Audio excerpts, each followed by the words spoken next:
నమస్తే, నేను జర్నలిస్ట్ శ్రీనివాస్. ఈరోజు ఏపీ వార్తాపత్రికలో వచ్చిన వార్తలను విశ్లేషణ చేద్దాం. ముందుగా సాక్షి పేపర్లో వచ్చిన వార్తలను చూద్దాం. పిల్లలపై పిడుగు, ఫీజు రియంబర్స్మెంట్, వసతి దీవెన చెల్లింపులకు ఎసరు, అప్పు చేశానా కట్టి తీరాల్సిందేనని యాజమాన్యాల ఒత్తిడి, సర్టిఫికెట్ల చేతికి రాకపోవడంతో విద్యార్థుల అగచాట్లు, ఎన్నాళ్లు సాఫీగా సాగిన విద్యారంగంలో ఒక్కసారిగా కుదుపు, షెడ్యూల్ ప్రకారం ఇవ్వాల్సిన 1300 కోట్ల ఫీజు రియంబర్స్మెంట్ను నిలిపివేసిన కూటమి ప్రభుత్వం. 2023-24 హాస్టల్ ఖర్చులు, మెచ్చార్జీల కింద ఇవ్వాల్సిన మరో 1100 కోట్లకు మంగళం, మొత్తం చెల్లించాల్సిన 2400 కోట్లు ఎగ్గొట్టే యత్నాలు, పాత పథకాల పేర్లు మార్చేసి డబ్బులు ఇవ్వకుండా పిల్లల భవిష్యత్తుతో చెలగాటం. నాడు 1778 కోట్ల పాత బకాయిలు చెల్లించిన వైఎస్ జగన్ విద్యా దీవెన, వసతి దీవెన కింద 18,663 కోట్లు ఖర్చు చేసిన వైఎస్ఆర్సీపీ ప్రభుత్వం రాజకీయాలకు అతీతంగా విద్యారంగానికి పెద్దపీట. ఇది చంద్రబాబు నాయుడు గారి ప్రభుత్వం జూన్ 12 ప్రమాణ స్వీకారం చేసింది కూటమి ప్రభుత్వం. పిల్లలపై పిడుగని ఈరోజు సాక్షి పేపర్ ఒక వార్త వేసింది. ఫీజు రియంబర్స్మెంట్, వసతి దీవెన చెల్లింపులకు మొత్తానికి ఎసరబెట్టే కార్యక్రమం, దాన్ని ముంచే కార్యక్రమం చేస్తున్నట్టు అర్థమవుతుంది. ఎందుకంటే ఆల్రెడీ జూన్ ఎండింగ్ అయింది, జూలైలో ఎంటర్ అయినవి. ఇవాళ ఆల్రెడీ లాస్ట్ అకాడమిక్ ఇయర్లో కోర్స్ కంప్లీట్ అయిన విద్యార్థులకు సంబంధించిన సర్టిఫికెట్లు ఆ ప్రైవేట్ కాలేజీలలో ఉంటాయి, గవర్నమెంట్ కాలేజీలలో ఉంటాయి. గవర్నమెంట్ కాలేజీలు అంటే ఫీజు నామినల్గా ఉంటుంది కాబట్టి పే చేసి తెచ్చుకుంటారు. కానీ ప్రైవేట్ కాలేజీలో లక్షలలో ఫీజులు ఉన్నాయి, వేలల ఫీజులు ఉన్నాయి. ఆ ప్రైవేట్ కాలేజీల యాజమాన్యాలు ఇప్పుడు ప్రభుత్వం మారింది, కూటమి ప్రభుత్వం వచ్చింది, అప్పట్లో ఉన్న విద్యా దీవెన కానీ వసతి దీవెన కానీ ఇవన్నీ వచ్చే అవకాశం లేదు, వాళ్ళు వచ్చినప్పుడు తీసుకుందరు, మీరు పే చేయండి అనే పరిస్థితి. 2400 కోట్ల రూపాయలు పెండింగ్ ఉన్నాయి. దాని గురించి చంద్రబాబు నాయుడు గారు ఈ రోజు వరకు మాట్లాడిన పరిస్థితి లేదు, రివ్యూ లేదు, ఏది లేదు. విద్యా వ్యవస్థలో ఇది ఒక మైలురాయి. అదే జగన్మోహన్ రెడ్డి గత 5 సంవత్సరాలుగా టంచనగా జూన్ నెలలో కాలేజీ ఫీజుకు సంబంధించి అకౌంట్లలో వేయటం, వాళ్ళు ఫీజులు క్లియర్ కాగానే కాలేజీకి సంబంధించిన యాజమాన్యాలు వాళ్ళ సర్టిఫికెట్లు కానీ వాళ్ళకి సంబంధించిన ఏదున్న డాక్యుమెంట్స్ ఇచ్చేసేది.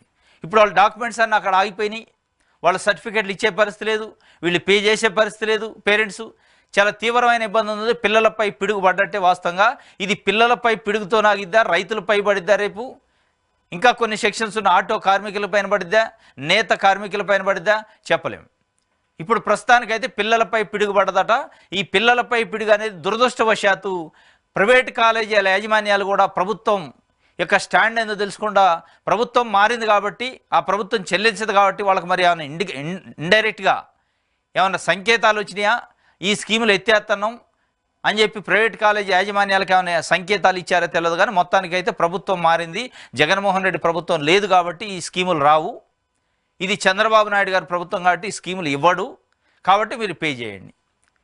ఇది పెద్ద ఎత్తున రాష్ట్రంలో ఎస్సీ, ఎస్టీ, బీసీ, మైనార్టీలకు సంబంధించిన పేద విద్యార్థులు చాలా భయాందోళనలో ఉన్నారు, చాలా ఇబ్బందికరమైన పరిస్థితుల్లో ఉన్నారు. దీనిపైన ముఖ్యమంత్రి చంద్రబాబు నాయుడు గారు చర్య తీసుకోవాలి.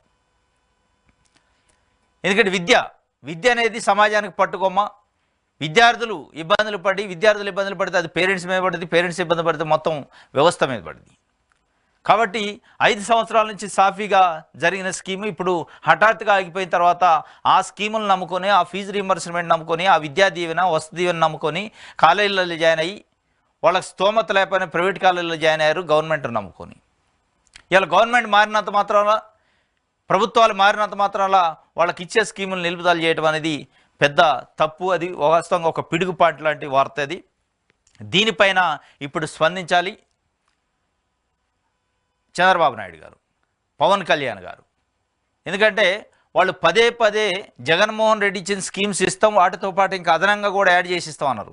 అది పెన్షన్స్ కావచ్చు, విద్యా దీవెన కావచ్చు, విద్యావస్థ కావచ్చు, అమ్మఒడి కావచ్చు, రకరకాల పేర్లు అయితే మారుస్తున్నారు బాగా. ఈ పేర్లు మారిస్తే కడుపు నిండదు, పేర్లు మార్చి ఉన్న పేర్లు జరిపితే కడుపు నిండదు, లేదంటే ఫౌండేషన్ స్టోన్స్ పగలగొడితే కడుపు నిండదు, ఉన్న వ్యవస్థలను ఎత్తైతే కడుపు నిండదు. ఏ వ్యవస్థలో అయితే 5 సంవత్సరాలు జగన్మోహన్ రెడ్డి గారు ఎస్సీ, ఎస్టీ, బీసీ, మైనార్టీలు, పేద బడుగు బలహీన వర్గాలకు సంబంధించి వాళ్ళ విద్య కోసం, వాళ్ళ ఉపాధి కోసం వాళ్ళకి అనేక రకాల స్కీమ్స్ పెట్టి 2,77,000 కోట్లు 5 సంవత్సరాలలో వాళ్ళ అకౌంట్లో ప్రత్యక్షంగా జమ చేసిండు. ఆ స్కీములు ఒక్కొక్కటి తీసేసే కార్యక్రమం స్టార్ట్ అయిందా, అది పిల్లల నుంచే స్టార్ట్ అయిందా, ఆ పిల్లల పైన పిడిగేశారు. మళ్ళీ మిగతా సెక్షన్స్ పైన ఏమైనా పిడిగి వేయబోతున్నారా తెలియదు, కానీ ఈ పిల్లల పైన పిడిగి అనేది దురదృష్టం. దీనిపైన చర్య తీసుకోవాలి తప్పనిసరిగా. చాలామంది విద్యార్థుల యొక్క భవిష్యత్తు, పై చదువుల యొక్క భవిష్యత్తు ప్రశ్నార్థకం అయ్యే పరిస్థితి ఉంది, అగమ్య గోచరమైంది. వాటిపైన చర్య తీసుకోవాల్సిన అవసరం ముఖ్యమంత్రి చంద్రబాబు నాయుడు గారికి ఉంది. ఇప్పుడు ఇది ఒక వార్త.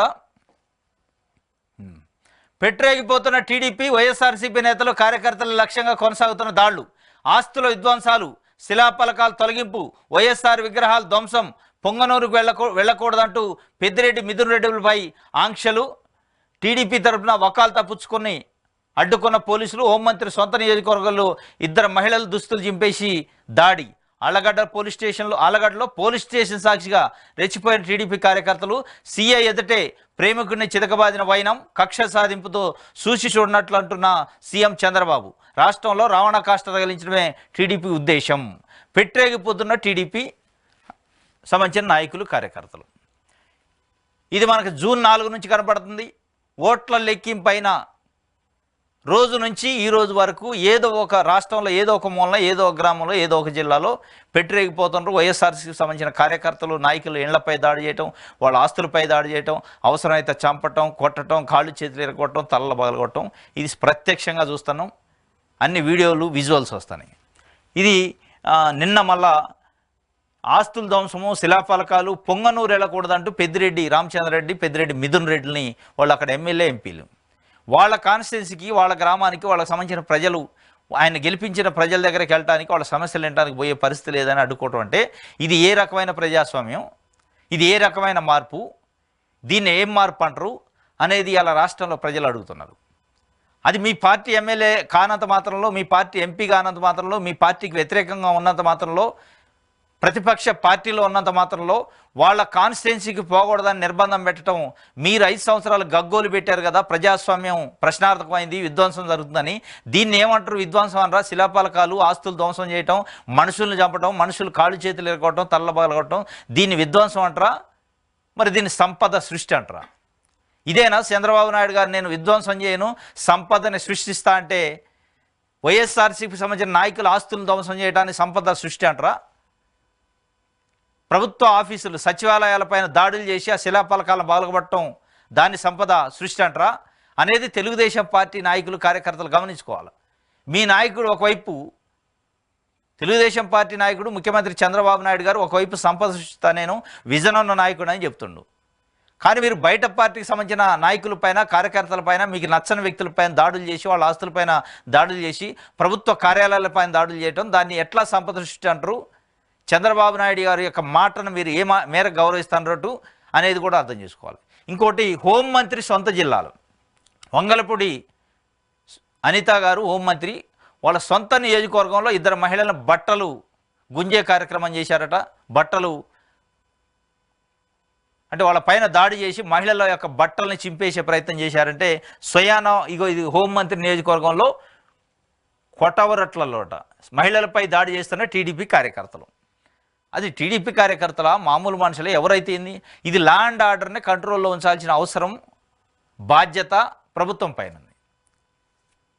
మహిళల్ని చీరల బట్టి లాగుతుంటే తెలుగుదేశం పార్టీ కార్యకర్తలు మళ్ళీ స్వయాన ఎక్కడ, హోంమంత్రి గారి నియోజకవర్గంలో, హోంమంత్రి గారి నియోజకవర్గంలో గ్రామంలో. దీన్ని అంతటికీ చూస్తుంటే కక్ష సాధింపుతో చూసి చూడనట్లున్న చంద్రబాబు అధికారులకు చెప్పినట్టు చూసి చూడనట్లు ఉండండి అని చెప్పినట్టు ఇండైరెక్ట్గా కొంత అట్లాంటి ఏమైనా ఇండికేషన్స్ ఇచ్చిండా? లేదంటే చంద్రబాబు నాయుడు గారి ప్రభుత్వంలో ఇట్లాంటివి జరగటం అనేది ఆయన నుంచి సందేశాలు, సంకేతాలు ఉంటే తప్ప జరగవు. ఏదో సంకేతాలు ఉన్నాయా అనేది కూడా పెద్ద అనుమానంగా ఉంది. ఇది ఒక వార్త సాక్షికి సంబంధించి.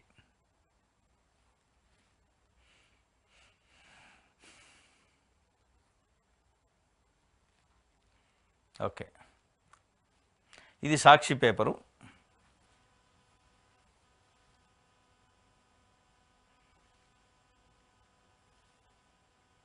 ఆంధ్రప్రభ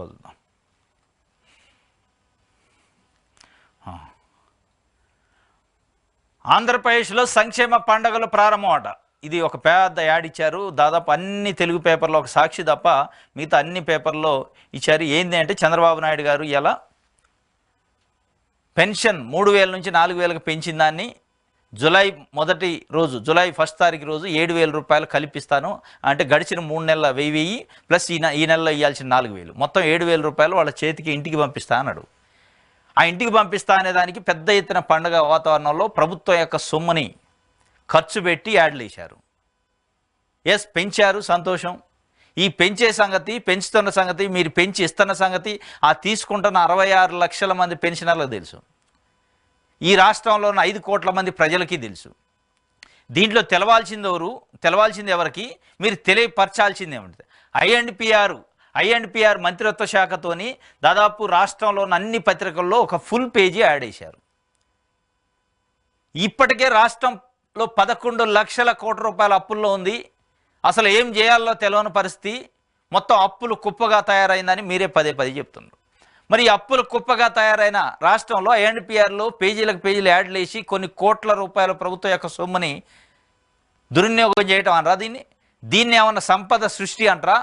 చంద్రబాబు నాయుడు గారు పదే గడిచిన ఎన్నికల్లో నేను సంపద సృష్టిస్తా, నేను అప్పులు చేయను, నేను సృష్టించేవాడిని, నాశనం చేసేవాడిని కాదు, విధ్వంసం చేసేవాడిని కాదు, అప్పులు చేసేవాడిని కాదు, నేను అప్పు చేయకుండా ఈ సంపదని పెంచుతా, సంపదని సృష్టిస్తా అన్నాడు. ఇది ఏం సంపద సృష్టించడం అంటారు? ఫోటోలు వేసుకొని పెద్ద యాడ్లు ఇచ్చి లక్షల కోట్ల రూపాయల యాడ్లు ఖర్చు పెట్టి ఇవాళ మనకున్న ఆర్థిక పరిస్థితులలో మీరు పెంచారు, సంతోషం, 4,000 రూపాయలు ఇస్తున్నారు, 4 ప్లస్ పాత 3,000 కలిపి 7,000 ఇస్తున్నారు. అది అందరికీ తెలుసు, తీసుకునే వాళ్ళకి తెలుసు, ఇచ్చే వాళ్ళకి తెలుసు, బయట ప్రపంచానికి తెలుసు. దీంట్లో మళ్ళీ మీరు యాడ్ వేసి చెప్పాల్సినంత అవసరం ఇందులో ఏముంది? ఇంకోటి విచిత్రంగా, ఎక్కడైనా ఏ రాష్ట్ర ప్రభుత్వం అయినా ముఖ్యమంత్రి తర్వాత సంబంధిత శాఖ మంత్రికి సంబంధించిన ఫోటో ఐఎండ్పిఆర్ యాడ్లో ఉంటుంది. దీనికి సంబంధిత శాఖ మంత్రి పంచాయతీరాజు రూరల్ డెవలప్మెంట్ శాఖ మంత్రి ఉప ముఖ్యమంత్రి పవన్ కళ్యాణ్ గారు, ఆయనకు సంబంధించిన ఫోటో వేయలేదు యాడ్లో. ఆయనకు సంబంధించిన ఫోటోని ఎత్తేసారు. కార్యక్రమం స్టార్ట్ అయింది. జూలై 1 నుంచి పవన్ కళ్యాణ్ గారి ఫోటోని ఎత్తేసే కార్యక్రమం స్టార్ట్ అయినట్టు దీన్ని బట్టి అర్థం చేసుకోవాలి. ఒక రాష్ట్రానికి ఉప ముఖ్యమంత్రి పదే చంద్రబాబు నాయుడు గారు నాతో స్థాయి సమానంగా ఎక్కడ తగ్గకుండా చూడాలి, ఆయనకు సంబంధించిన ఫోటో నాది యాడ్ ఉంటే ఆడ ఆయన సంబంధించిన ఫోటో కూడా ఉండాలన్నాడు. ఏది మరి ఫోటో? ఇక్కడ పవన్ కళ్యాణ్ గారికి పబ్లిసిటీ వస్తుందని చెప్పి ఆయనకు సంబంధించి ఉప ముఖ్యమంత్రి హోదా కానీ ఆయన సంబంధిత శాఖ ఉంది, ఇది పెన్షన్ల పంపిణీ ఆల శాఖే, ఎక్కడా లేదు. మొత్తం ఎత్తేసి ఒక చంద్రబాబు నాయుడు గారి ఫోటోతోనే యాడ్ ఇచ్చారు. కొన్ని కోట్ల రూపాయల ప్రభుత్వ సొమ్మును పెట్టి ఐఎండ్పిఆర్ శాఖ నుంచి. దీంట్లో మరి అసలు దీని యాడ్ అవసరమైంది, దీని ఆవశ్యకత ఏంది? ఇదే ప్రతిపక్ష పార్టీలో ఉన్నప్పుడు తెలుగుదేశం పార్టీలో గగ్గోలు పెట్టేది, యాడ్లు ఏంది, ప్రభుత్వ సొమ్ముని కోట్ల రూపాయలు దుర్వినియోగం చేస్తారు, దీన్ని ఏమంటారు? మీరు పెంచింది సమాజానికి తెలుసు, తీసుకుంటున్న వాళ్ళకి తెలుసు, ఇస్తున్న వాళ్ళకి తెలిసాక మళ్ళీ దీనికి ప్రత్యేకంగా యాడ్లు ఇచ్చి ఇవ్వాల్సిన అవసరం ఏందనేది ఇవాళ రాష్ట్రంలో ఉన్న 5 కోట్ల మంది ప్రజలు అడుగుతున్న పరిస్థితి. ఇంకో పెన్షన్ల పండగ వేళాయే రాష్ట్ర వ్యాప్తంగా ఏర్పాట్లు పూర్తి, ఒక్క రోజులోనే అందరికీ అందించేలా కసరత్తు, 65,18,496 మందికి లబ్ధి, 4,399 కోట్ల విడుదల, ఎక్కడికక్కడ పాల్గొన్న మంత్రులు, ఎమ్మెల్యేలు. నేటి ఉదయం 6 గంటల కల్లా పెన్షన్ల పంపిణీ మొదలు. ఈ లబ్ధిదారుడింటికి చంద్రబాబు అట సీఎం స్వయంగా పెన్షన్ అందించనున్న సీఎం ఉదయం 5:55 పెనుమాకకు ముఖ్యమంత్రి 7:15 వరకు అదే గ్రామంలో పెన్షన్ల పంపిణీలో బిజీ ఇంటికి వెళ్ళి లబ్ధిదారులతో మాట మంతి. ఇది మొట్టమొదటిసారి ఒక సంతోషకరమైన విషయం. చంద్రబాబు నాయుడు గారు పెనమాకుల తాడేపల్లి మండలం పెనమాకుల అనే గ్రామంలో ఈ ఇంటికి వెళ్ళి మొట్టమొదటి పెన్షన్ పంపిణీ చేస్తారట. దీనికి సంబంధించి పెద్ద ఎత్తున పండుగ అంటున్నారు, పెన్షన్ల పండుగ. ఏంది పండుగ? పెన్షన్ల పండుగ. ఈ పెన్షన్లు కొత్తగా చంద్రబాబు నాయుడు గారు కనిపెట్టారా, లేదంటే పెన్షన్లు ఇంటికి తీసిపోయి ఇచ్చే ఈ సిస్టమ్ని మొట్టమొదటిసారి ఏమన్నా ఇంట్రడ్యూస్ చేస్తారా? ఈ సిస్టమ్ని జగన్మోహన్ రెడ్డి గారు ఇంట్రడ్యూస్ చేసిండు. గ్రామ సచివాలయాలు, గ్రామ వాలంటీర్లని, వార్డు వాలంటీర్లను పెట్టి ఆయన ప్రతి ఇంటికి 5 సంవత్సరాలు విజయవంతంగా పంపిణీ చేసిండు. ఈ పథకాన్ని ఇంటికి తీసుకుపోయి పెన్షన్ పంపిణీ చేసే పథకాన్ని 14.5 సంవత్సరాలు ముఖ్యమంత్రిగా ఉన్నప్పుడు చంద్రబాబు నాయుడు గారు ఏ రోజు ఆలోచన చేయలేదు. ఆ ఆలోచన కూడా రాలా, అవకాశం కూడా ఇవ్వలేదు, అట్లాంటి చర్య చేయలే. మొట్టమొదటిసారి చంద్రబాబు నాయుడు గారు ఒక పేద వర్గాల ఇంటికి వెళ్ళి పెన్షన్ పంపిణీ చేయడానికి జగన్మోహన్ రెడ్డి గారు వేసిన పునాదే కారణం. జగన్మోహన్ రెడ్డి గారు ఏదైతే ఒక బాట వేసిండో, ఇంటికి వెళ్ళి పెన్షన్ ఇవ్వాల్సిందే, బడుగు బలహీన వర్గాలకి, వృద్ధులకి, వికలాంగులకి, ఒంటరి మహిళలకి, వాళ్ళు ఆఫీసుల చుట్టూ వాళ్ళు తిప్పొద్దు, గత ప్రభుత్వాలు వాళ్ళ ఆఫీసు చుట్టూ చెప్పి విసికి వేసార్చారు. ఆ సిస్టమ్ వద్దు అని ఆయన ఇంట్రొడ్యూస్ చేసిన ఆ పథకాన్ని. ఇప్పుడు చంద్రబాబు నాయుడు గారు ఇవాళ పెన్షన్ పంపిణీ ఎట్లుందంటే చంద్రబాబు నాయుడు గారు సొంతంగా ఇది కనిపెట్టినట్టు ఈ ఇంటికి తీసిపోయి పంపిణీ చేసే ఇంటింటికి పెన్షన్ పంపిణీ చేసే వ్యవస్థ నేనే క్రియేట్ చేసినట్టు సృష్టించినట్టు ఇగో ఈ కలరింగ్ ఇస్తారు తప్ప అక్కడ ఏం లేదు.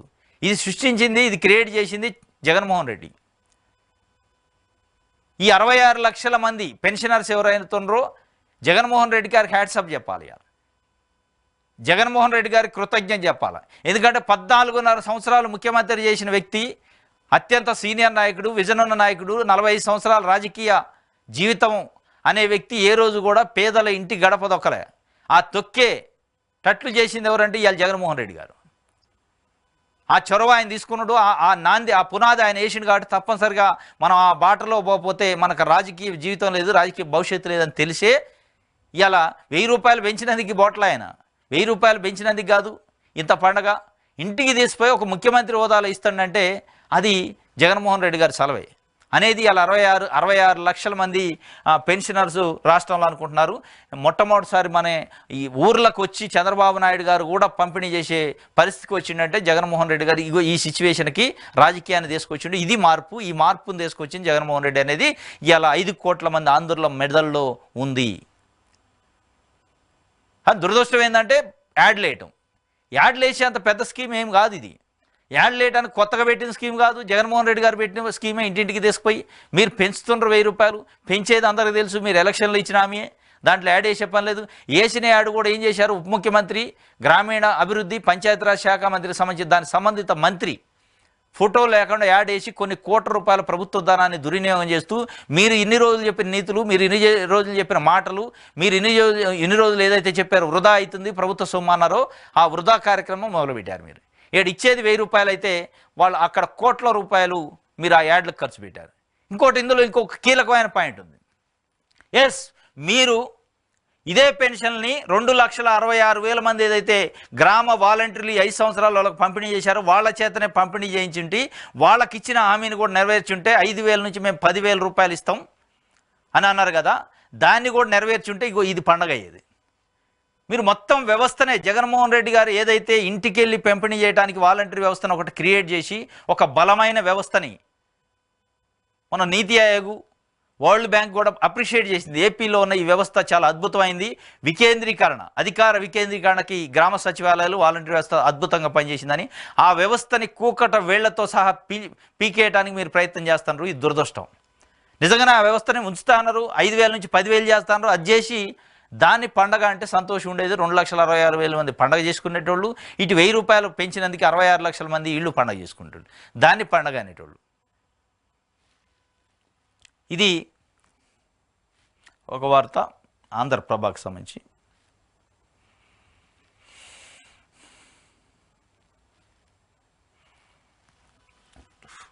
ఆంధ్రజ్యోతి,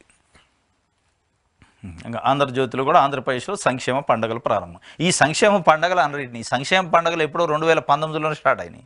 జగన్మోహన్ రెడ్డి గారు నవరత్నాల్లో భాగంగా ఈ పండుగలన్నీ స్టార్ట్ చేసిండు. ఆ పండుగలను మీరు కంటిన్యూ చేస్తున్నారు, కొనసాగింపు అంటారు దీన్ని. ఏదో పండుగలు ప్రారంభం అయినట్టు, ఇప్పుడే కొత్తగా వచ్చినట్టు, ఇంటికి తీసిపోయే సిస్టమ్ని మీరే క్రియేట్ చేసినట్టు చెప్పే ప్రయత్నం దీంట్లో ఏం లేదు. పెన్షన్ పండుగ నేడే అవాతాతల చేతికి 7,000, ఉదయం లబ్ధిదారుల వద్ద సందడి. ఏ రాష్ట్రంలో లేని విధంగా నెలకు 4,000 పెన్షన్. గత 3 నెలలు 3,000 కలిపి ఒకేసారి 7,000. రాష్ట్ర వ్యాప్తంగా సచివాలయ ఉద్యోగుల పంపిణీ ప్రభుత్వంలో సరికొత్త అధ్యాయం. సరికొత్త అధ్యాయం కాదు ఇది సరికొత్త అధ్యాయానికి పునాది వేసింది 2019లో జగన్మోహన్ రెడ్డి గారు. దానికి 4,000 రూపాయలు పెంచడం అనేది ఒకటి తప్ప మిగతాదంతా సేమ్ టు సేమ్. ఇందులో మార్పు ఏమొచ్చిందంటే అవ్వాతాతలకి 1000 రూపాయలు పెంచుతూనే కోట్ల రూపాయలు యాడ్లు వేశారు, దాంట్లో ప్రోటోకాల్ పాటించలేదు. ఇంకోటి అవ్వాతాతలకు 1000 రూపాయలు పెంచుతూనే 2,66,000 మందికి ఏదైతే ఈ 5 సంవత్సరాలు గడిచిన 5 సంవత్సరాలు అవ్వాతాతలకు 66 లక్షల మందికి ఇంటింటికి వెళ్ళి సర్వీస్ చేశారు. వాళ్ళ సర్వీస్ని మీరు అప్రిషియేట్ చేశారు. ఆ వ్యవస్థ మంచిదన్నారు. ఆ వ్యవస్థకు 5,000 రూపాయలు కాదు, గౌరవవేతనం 10,000 ఇస్తాన్నారు. దాని మాట తప్పారా, నిజంగా మాట మీద నిలబడ్డారా తెలవకుండా దాన్ని అట్లా పెండింగ్లో పెట్టి వాళ్ళ యొక్క ఉసురు తీసుకునే ప్రయత్నం జరుగుతుంది. అది పండగ అనరు, ఇది ఒక నాంది అనరు. ప్రభుత్వంలో సరికొత్త అధ్యాయం అయితే నిజంగానే మీరు అన్న మాట ప్రకారం 2,66,000 మందికి కూడా 10,000 రూపాయలు జీతం అనౌన్స్ చేస్తూ గౌరవవేతనం వాళ్ళతోనే పంపిణీ చేసి ఉంటే ఇలా మీ యొక్క గౌరవం పెరిగేది. మీరు అన్న మాటకి విలువ ఇస్తారు, మీరు అన్న మాట కట్టుబడి ఉంటారు అనేది ఉండేది. మీరు అన్న మాటకు ఒకవైపు గండి కొడుతున్నాయి, ఇంకొక వైపు అప్రిషియేట్ చేసే ప్రయత్నం లేదంటే వాళ్ళ దగ్గరకు పోయే ప్రయత్నం చేస్తారు. కానీ ఇది ఎక్కువ రోజులు ఆరంభ సూరత్వమా లేదా హడావుడా లేదా ఆడంబరమా అనేది భవిష్యత్తులో తెలిసింది. వాళ్ళ యొక్క జీవితాన్ని ప్రశ్నార్థకం చేసి వాళ్ళ యొక్క సర్వీస్ని ప్రశ్నార్థకం చేసి మీరు చేసే పండగ ఎట్లయితే అనేది ఇలా 2,66,000 మంది గ్రామ వాలంటీర్లు అడుగుతున్న పరిస్థితి. వాళ్ళకు కూడా మీరు సమానం చెప్పుకోవాల్సిన పరిస్థితి ఏర్పడింది. ఇది ఒక వార్త. స్వదేశీ న్యాయ్ నేటి నుంచి అమల్లో కొత్త నేర చట్టాలట. భారతీయ న్యాయ సంహిత, నాగరిక సురక్ష, సాక్ష్య అధినియం, ఐపీసీ ఇక BNS, CrPC BNSS, evidence act బిఎస్ఏగా మార్పు, పోలీసుల చేతికి మరిన్ని అధికారాలు, దేశద్రోహం రాజద్రోహంగా పరిగణన, నిందితుల చేతులకు బేడీలు పునరుద్ధరణ, కొత్త చట్టాలపై పలు వర్గాల అభ్యంతరాలు. ఇవి మన కోసం చేసుకున్న చట్టాలు అని అమిత్ షా చెబుతున్నారు. బెయిలు ఎక్కట్టంగా ఇద్దట. స్వదేశీ న్యాయట.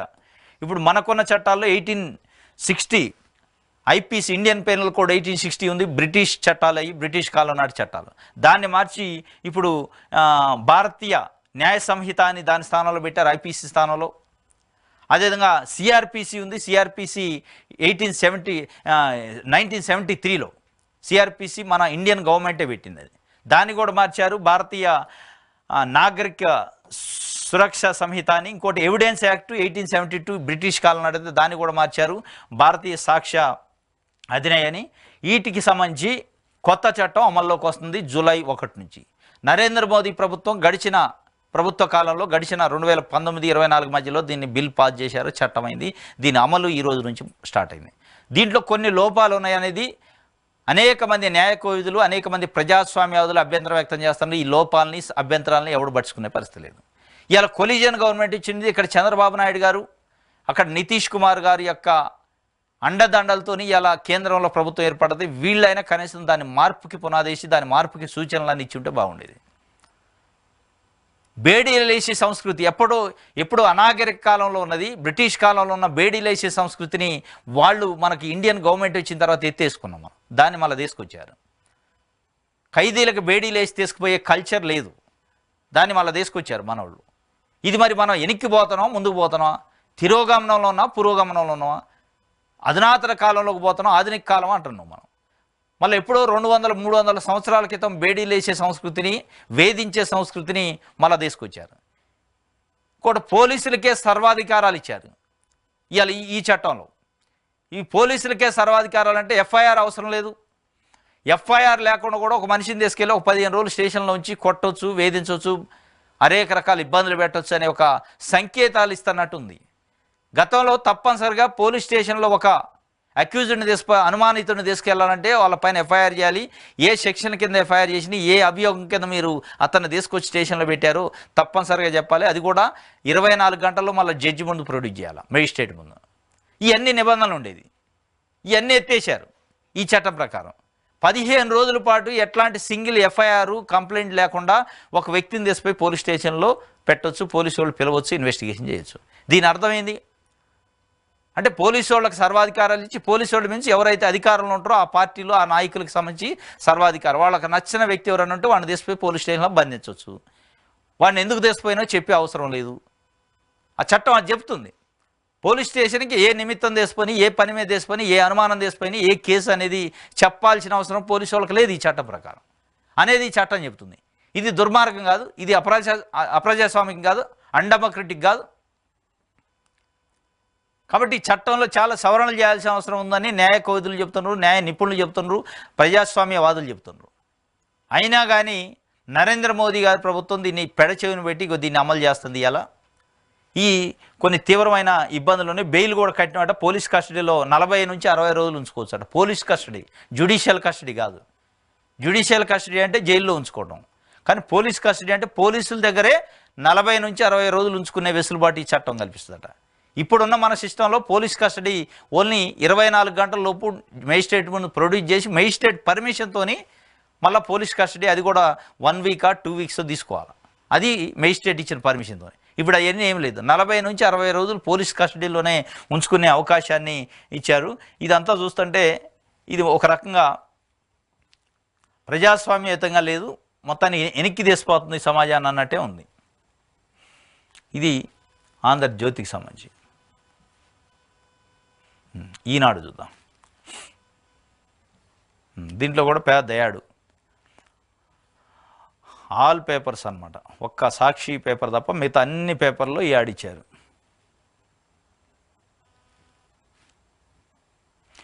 పోలవరాన్ని పరిశీలించిన అంతర్జాతీయ నిపుణులు, తొలి రోజు 6 గంటల పాటు క్షేత్రస్థాయిలో పరిశీలన, ఎగువ కాపర్ డ్యామ్ గురించి నిపుణులకు వివరిస్తున్న CWC deputy director Ashwini Kumar Varma.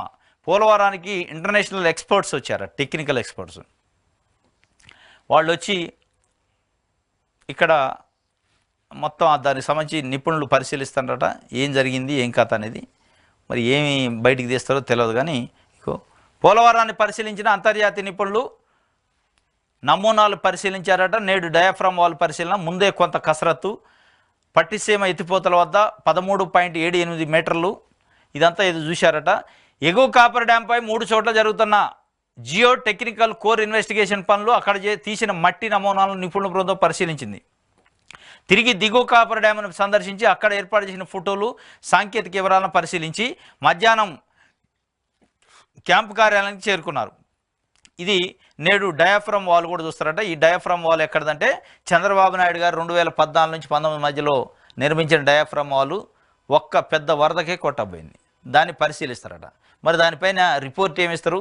ఆ ప్రభుత్వం యొక్క లోపం ఉంది, అప్పుడు చేసిన అధికారులు ఇంజనీర్ల యొక్క లోపం ఉంది, అది లోపభూయిష్టమైన డయాఫ్రామ్ వాలా అనేది చెప్తారా, ఏం చూడాలి, లేదు డైవర్ట్ చేస్తారా అనేది మనకు తెలుస్తుంది. ఈరోజు అంతర్జాతీయ నిపుణుల డయాఫ్రామ్ వాల్ ఏదైతే చంద్రబాబు నాయుడు గారు నిర్మిస్తే కొట్టకపోయిందో వరదకి, గోదావరి వరదలో, దాన్ని కూడా ఈరోజు పరిశీలిస్తారట. ఇది ఒక వార్త.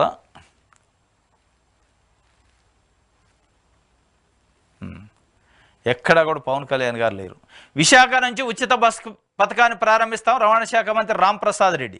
అక్రమాల్లో జగన్ తర్వాత పెద్దిరెడ్డి అనట. విశాఖపట్నం నుంచే ఉచిత బస్సు పథకాన్ని ప్రారంభిస్తామని, త్వరలోనే రాష్ట్ర మహిళలకు తీపి కబురు చెబుతామని రాష్ట్ర రవాణా యువజన క్రీడల శాఖ మంత్రి రాంప్రసాద్ రెడ్డి పేర్కొన్నారు. మహిళలకు ఉచిత బస్సు ప్రయాణంపై ఇప్పటికే ఇతర రాష్ట్రాల్లో అధ్యయనం చేస్తున్నామని తెలిపారు. ఇది రవాణా శాఖ మంత్రి రాంప్రసాద్ రెడ్డి. విశాఖ నుంచి ఉచిత బస్సు, కానీ ఎప్పుడు ప్రకటించేది చెప్పట్లే, ప్రారంభించేది తెలంగాణలో జూన్, మనకి ఎప్పుడు డిసెంబర్ 7 నాడు ప్రమాణ స్వీకారం చేస్తే అదే రోజు బస్సు ప్రారంభించారు, ఉచిత బస్సు ప్రయాణాన్ని ముఖ్యమంత్రి రేవంత్ రెడ్డి. కానీ ఇప్పటికీ దాదాపు 20 రోజులు గడిచిపోవస్తుంది. ముఖ్యమంత్రిగా చంద్రబాబు నాయుడు గారు ప్రమాణ స్వీకారం చేసి ఉచిత బస్సుకు సంబంధించి దానిపై రివ్యూ లేదు, దానిపైన మాట్లాడలే. మరి నిన్న రవాణా శాఖ మంత్రి ప్రకటించిండు, ఏమనంటే బస్సు పథకాన్ని ఎక్కడ ప్రారంభిస్తూ, విశాఖపట్నంలో ప్రారంభిస్తున్నాడు, కానీ ఎప్పుడు అనేది చెప్పాలి. అది ఈ నెల అయితే, ఇంకా 10 రోజులు అయితే, వారం అయితే, లేకపోతే 15 రోజులు అయితే, ఇంకా 2 నెలలు అయితే, 3 నెలలు అయితే అని చెప్పలేదు. మొత్తానికైతే మహిళలు ఎదురు చూస్తున్న పరిస్థితి. దాంట్లో మరి తెలంగాణలో ఏదైతే ఆ స్కీమ్ పెట్టారో వాటిలో జరుగుతున్న లోపాలు, వాటిలో జరుగుతున్న ఇబ్బందుల నుంచి కొన్ని తీసుకొని జరగకుండా ఏమైనా ఏర్పాటు చేస్తారా, అట్లాంటి ఇబ్బందులు, ఇక్కడ జరుగుతున్న ఇబ్బందులు చూడాలి. ఎందుకంటే తెలంగాణలో చాలా తీవ్రమైన ఇబ్బందులు పడుతున్నారు. మహిళలకు ఉచిత ప్రయాణం ఇచ్చిన తర్వాత మిగతా ఆటో కార్మికులు ఇబ్బంది పడుతున్న పరిస్థితి, పురుషులు బస్సు ఎక్కే పరిస్థితి లేదు, ఫుల్ లోడ్ ఎప్పుడు కూడా బస్సులు. ఇట్లాంటి వాటికి ఏమన్నా రెమెడీ చూస్తారా అనేది చూడాలి. ఇది ఈనాడుకు సంబంధించి. ఇది ఈరోజు ఏపీ వార్తాపత్రికలో వచ్చిన వార్తలకు సంబంధించిన విశ్లేషణ. రేపు తాజా వార్తలతో తిరిగి కలుసుకుంటాం.